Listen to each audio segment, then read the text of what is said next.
10 বছরের কাজের মেয়ে টিনা হঠাৎ করে নয়নার কাছে এসে বলল, আমাকে একটু মাংস খেতে দেবে গো? যখন তোমার শাশুড়ি মা মাংস রান্না করছিলেন তখন আমি তোমার শাশুড়ি মায়ের হাতে হাতে অনেক কাজ করে দিয়েছি।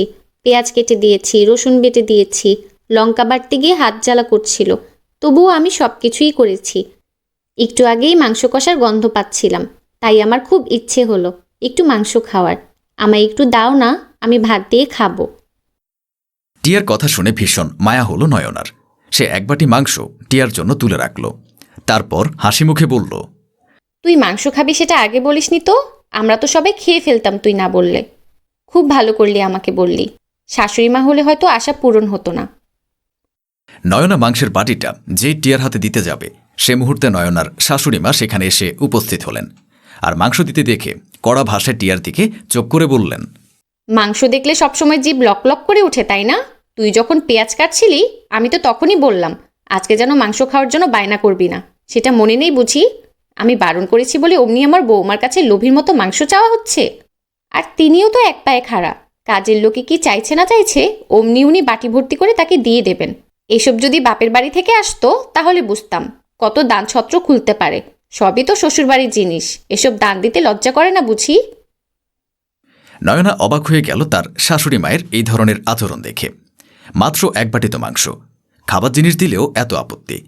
একটা বাচ্চা মেয়ে আবদার করেছে খাওয়ার জন্য, তাকে না হয় একটু দিলাম, তাতে কি এমন ক্ষতি হলো? কিন্তু শাশুড়িমা যেভাবে কথা শোনাচ্ছেন যেন মনে হচ্ছে আলমারি থেকে সোনার গয়না খুলে এনে দিয়ে দিচ্ছি। নয়না ভীষণ ইতস্থিত হয়ে গেল শাশুড়ি মায়ের এই কথাগুলো শুনে। টিয়া বুঝতে পারছিল না এই মাংসের বাটিটা সে নেবে কি নেবে না। কারণ সে যদি মাংসের বাটিটা নেয় তাহলে নির্লজ্জের মতন আবার কেড়ে নেবেন অনিমা দেবী।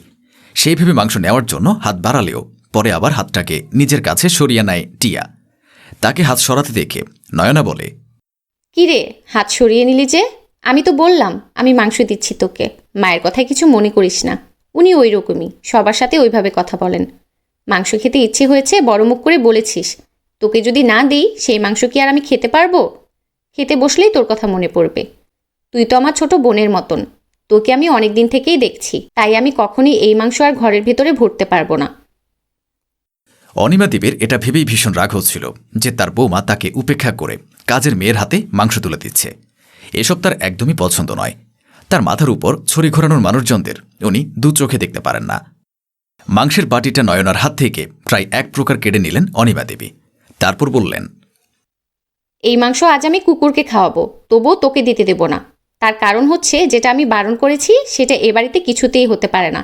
আমি হলাম এ বাড়ির একমাত্র কর্ত্রী, এ বাড়িতে আমি যা বলবো সেটাই হবে। আমার উপর কথা বলতে এলে প্রয়োজনে তাকে আমি বাড়ি থেকে বের করে দিতে পারি। তাছাড়া সামান্য একটা মাংসের জন্য আপনি এভাবে কেন নিজেকে অপমান করছেন? টিয়ার কাছে আপনিই তো ছোট হয়ে যাচ্ছেন। এতে ও কী ভাবছে বলুন তো? একটা কাজের মেয়ে কী ভাবছে না ভাবছে সেটা ভাবার মতন ফালতু সময় আমার নেই। আমি ওকে কাজে রেখেছি বলে ও দুবেলা দুমুঠো খেতে পড়তে পায়। এর বেশি কিছু আবদার করতে গেলে ঘাট ধাক্কা দিয়ে বের করে দেব। আর তুমিও যদি ওকে লাই দিয়ে দিয়ে মাথায় তোলো তাহলে ওর সাথে সাথে তোমাকেও বাপের বাড়ি পাঠিয়ে দেব। শেষমেশ মাংস না নিয়েই মুখ নিচু করে সেখান থেকে চলে গেল টিয়া। এই ঘটনা ভীষণভাবে আঘাত করেছে নয়নাকে। সে বাড়ির বউ হওয়া সত্ত্বেও তার ন্যূনতম স্বাধীনতা নেই যে কাউকে কিছু দেবে। দুপুরবেলা সবাই যখন খাবার টেবিলে বসে আছে তখন টিয়াকে চুপচাপ শুকনো মুখে দাঁড়িয়ে থাকতে দেখে নয়না সবার সামনে তার স্বামী শুভর পাতের গোড়া থেকে মাংসের বাটিটা তুলে নিল। শুভ বেশ অবাক হল নয়নার এই ব্যবহার দেখে। সেও জিজ্ঞেস করল, এসব কি নয়না? আমার তো খিদে পেয়েছে, কিন্তু তুমি আমার মুখের সামনে থেকে খাবারের বাটিটা তুলে নিলে কেন?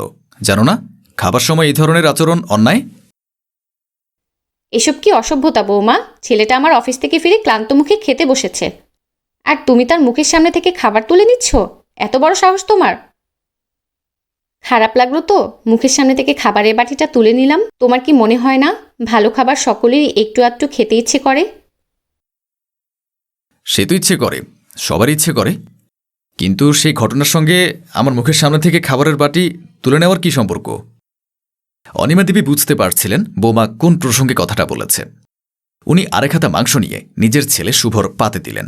নয়না আবারও বলল, তোমরা যদি মনে করো সব ভালো খাবার একা একা খেলে শান্তি, তাহলে হয়তো তোমরা কেউই মানুষ হতে পারোনি। এবারে রাগ যেন মাথায় চড়ল অনিমা দেবীর। উনি বললেন, তুমি তখন থেকে কি ইঙ্গিত করতে চাইছো বলো তো বৌমা? ছেলে অফিস থেকে ফিরেছে কি না ফিরেছে অমনি মায়ের নামে বিষ ঢালা শুরু করেছো, তাই তো? তুমি ভেবো না, শুভ আমার ছেলে, ওকে আমি আমার মতন করেই মানুষ করেছি। একটা দুদিনের মেয়ের কথায় ও কোনোদিনই আমাকে ভুল বুঝবে না। এত কথা আসছে কোথা থেকে মা? আমি তো এসবের কিছু বলিনি। আমি শুধু বলেছি ভালো খাবারটা যদি খেতে ইচ্ছে হওয়ার পরেও কেউ না খেতে পায় তাহলে কেমন লাগে। টিয়া বুঝতে পারছিল এবারে এমন কিছু হতে চলেছে যা হওয়ার কথা নয়। তার লজ্জা লাগছিল এই ঘটনাগুলো হওয়ার জন্য। একটা ভদ্রবাড়ির মানুষেরা সামান্য খাবার নিয়ে এ ধরনের ঝামেলা করতে পারে সেটা কখনোই টিয়া ভাবেনি। টিয়া তার বৌদিকে বলল, বৌদি, তুমি আবার তখনকার কথাটা এখন তুলছো কেন? বাদ দাও না, আমি তো কবেই ভুলে গেছি বিষয়টা। খামোকা তুমি খুঁচিয়ে ঘা করছো। কি ঘটছে আর কি হচ্ছে, কে কি বলছে, সব কিছুই যেন শুভর মাথার উপর দিয়ে যাচ্ছে। সে নয়নাকে জিজ্ঞেস করল, কি হয়েছে বলো তো? আমাকে একটু খুলে বলবে? এই খাবার সময় এত হেয়ালি আমার একটুও ভালো লাগে না। আজ টিয়া এক বাটি মাংস খেতে চেয়েছিল। আমি বড় মুখ করে ওকে এক বাটি মাংস দিয়েছিলাম, কিন্তু তোমার মা টিয়ার মুখের সামনে থেকে সেই মাংস কেড়ে নিয়েছেন। এতে আমি যতটা অপমানিত হয়েছিলাম, আমি চাই তুমিও আমার অনুভূতিটা বুঝতে পারো, তাই আমি তোমার সঙ্গে এরকম আচরণ করলাম। আমি জানি মুখের সামনে থেকে খাবার কেড়ে নিলে ঠিক কতটা কষ্ট হয়। সেই সময় টিয়ার জল ভর্তি চোখ দুটো দেখে আমি ভীষণ লজ্জাও পেয়েছিলাম। আমার শ্বশুরবাড়ির মানুষেরা কি করে এতটা অমানবিক হতে পারে যে মানুষের মুখের সামনে থেকে খাবার কেড়ে নেয়? পুরো কথা শুনে শুভর খুব খারাপ লাগল, কিন্তু অনিমা দেবী তার তোয়াক্কা না করে বললেন, দেখ বাবা, আজকাল তোর বউ কিন্তু সব বিষয়ে বড্ড বেশি নাক গলাচ্ছে। ওকে বলে দে এত কিছু নিয়ে ওকে ভাবতে হবে না। আর যদি নিতান্তই ভাবতে হয় তাহলে ওর বাবা যেন ওর দানছত্র করা জিনিসপত্র কিনে দিয়ে যান। আমার বাড়ি থেকে এত খয়রাতি আমি সহ্য করব না। আচ্ছা মা, তুমি কোন অধিকারে এ বাড়িতে এত কিছু করো? ভুলে যাস না বাবু, আমি তোর মা। মা আর বউ কখনো এক হয় না। আমি আমার স্বামীর অধিকারে এই বাড়িতে থাকি। এখানে কেউ কথা বলুক সেটা আমি চাই না। সেদিক দিয়ে দেখতে গেলে এটাও তো ওর স্বামীর বাড়ি, সে অধিকারে ওইটুকু করতেই পারে। আর তুমি কেমন মানুষ গো? এক বাটি মাংস চেয়েছিল টিয়া, সেটা দিতে পারোনি। এ বাড়িতেও কত কাজ করে, সবসময় দেখি তোমার পেছন পেছন করে। এমনকি তোমার স্নানের জল, তোমার ঘুমের ঔষধ সময় মতো এগিয়ে দেয়। তোমার পা টিপে দিতেও দেখেছি ওকে। আর সামান্য একটু মাংসের ঝোল দিতে পারোনি? ভাবো তো, এই মেয়েটা যদি অভিমান করে কাল থেকে আর কাজ করতে না আসে, তাহলে আমাদের বাড়ির অবস্থা কি হবে? পারবে সব কাজগুলো একা একা সামলে নিতে? অনিমা ছেলের কথাগুলো বেশ মনোযোগ সহকারে শুনলেন এবং নিজের ভুলটা বুঝতে পারলেন। সত্যিই তো, এক বাটি মাংস মেয়েটাকে দেওয়াই যেত। যে মেয়েটা তোমার জন্য সারাদিন এ বাড়িতে কাটায়, সবসময় তোমার জন্য চিন্তা করে, তাকে একদিন ভালো মন্দ রেঁধে খাইয়ে দেখো। নিজেরই মনের মধ্যে ভীষণ আনন্দ লাগবে। যেটা নয়না করতে চেয়েছিল সেটা তুমি ওকে করতে দিলেই পারতে। তাকে যখন দাওনি, তখন এবার তুমি নিজেই টিয়াকে এক বাটি মাংসের ঝোল দাও। শুভ দাদা থাকুক, আমার মাংসের ঝোল লাগবে না। তখন ওই মাংস আমি আমার জন্য চাইনি গো। আমার বাড়িতে একটা ছোট্ট ছেলে আছে যে রোজ আমাকে মাংস খাবো বলে বায়না করে, অথচ তাকে আমি মাংস খাওয়াতে পারি না। তাই ভেবেছিলাম আজকে তোমাদের বাড়িতে যখন মাংস হয়েছে তাহলে তোমাদের কাছ থেকে নিয়ে যাব। আমার ছেলে ডাল ভাত দিয়ে খেয়ে নিয়েছে, সে ঘুমিয়ে পড়েছে, আমাকে আর মাংস দিতে হবে না। টিয়ার কথাগুলো বুকে এসে লাগলো অনিমা দেবীর। একটা ছোট্ট বাচ্চার মুখে এক টুকরো মাংস তিনি আজকে তুলে দিতে পারেননি বলে ভীষণ অনুতাপ ভোগ করলেন এবং টিয়াকে বললেন, আমার ভুল হয়েছিল টিয়া, আমি বুঝতেই পারিনি কত বড় একটা ভুলের মধ্যে দিয়ে যাচ্ছিলাম। তাহলে তুই আমায় ক্ষমা করিস আর এই মাংসটা নিয়ে যা। বাবু ঘুম থেকে উঠলে তাকে খাইয়ে দিস, তবে আমি আমার পাপ মোচন করতে পারবো। আর যদি শুভ আমাকে চোখ না খুলে দিত তাহলে হয়তো সারা জীবন আমি এই ভুলটা করে যেতাম।